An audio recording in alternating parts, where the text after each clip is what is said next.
بسم اللہ الرحمن الرحیم. ناظرین السلام علیکم. I am Mushtaq Shamim and you are watching BBC Budgam broadcasting channel. Budgam broadcasting channel پر سبھی ناظرین کا خیر مقدم ہے. ناظرین پیش خدمت ہے ہمارا خصوصی سیگمنٹ انتخابی میدان سے. آئیے دیکھتے ہیں ہمارا یہ دلچسپ سیگمنٹ انتخابی میدان سے.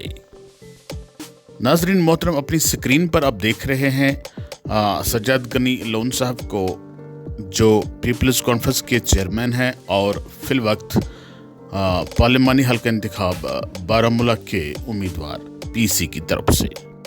سجاد صاحب نے ایک بھاری عوامی اجتماع سے خطاب کرتے ہوئے ایک اہم بات کہی ہے، اور اسی بات پر ہم پروگرام کے اس پر چرچا کرنے کی کوشش کر لیتے ہیں.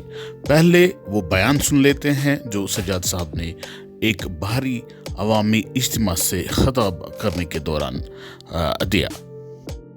سجاد خان کا جیتنا امپورٹنٹ نہیں ہے، نہیں، عمر عبداللہ کا ہارنا امپورٹنٹ ہے. عمر عبداللہ کا ہارنا غلامی کی ہار ہے، لاچاری کی ہار ہے، ٹارچر کی ہار ہے، قتل غارت کی ہار ہے. سجاد ہارے جیتے وہ فرق نہیں پڑتا، لیکن عمر عبداللہ کا ہارنا اللہ کی قسم ایک نئی صبح ہوگی. جی ہاں ناظرین، آپ نے ٹھیک طرح سے سنا ہوگا کہ سجاد صاحب اپنے اس جوشیل تقریر میں کیا فرما رہے ہیں. فرما رہے ہیں کہ سجاد کا جیتنا ضروری نہیں ہے، البتہ عمر عبداللہ کا ہارنا بہت ضروری ہے. اگر ناظرین اس بیان کی گہرائی میں جا کر اس کی اچھی طرح سے جانچ پڑتال کی جائے تو یہ بیان کئی سوالوں کو جنم دیتا ہے. پہلا اور اہم سوال، کیا واقعی سجاد غنی لون صاحب انجینئر رشید صاحب کی عوامی لہر سے خوفزدہ ہو چکے ہیں؟ کیا واقعی ان کو اپنی جیت ہار میں تبدیل ہوتے ہوئے نظر آ رہی ہے؟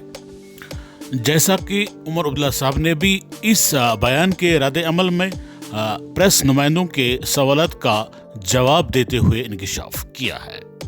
دوسرا سوال، کیا واقعی سجاد غنی لون صاحب عمر عبداللہ صاحب کو پارلیمنٹ میں جانے سے روکنے کی کوشش کر رہے ہیں؟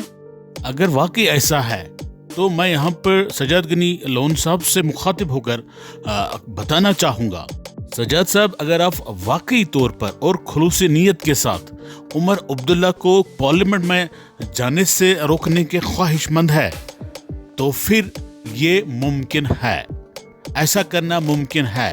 لیکن اس میں بیان بازیوں سے زیادہ عملی طور پر آپ کو کچھ کرنا ہے. کرنا یہ ہے کہ آپ کو والنٹیئرلی پارلیمنٹری کینڈیڈیچر سے وڈرا کرنا ہے انجینئر عبدالرشید صاحب کے حق میں. اگر آپ ایسا کر سکتے ہیں تو پھر ہم یہ مان کر چلتے ہیں کہ آپ کے بیان میں خلوص ہے، آپ کے ارادوں میں نیک نیتی ہے.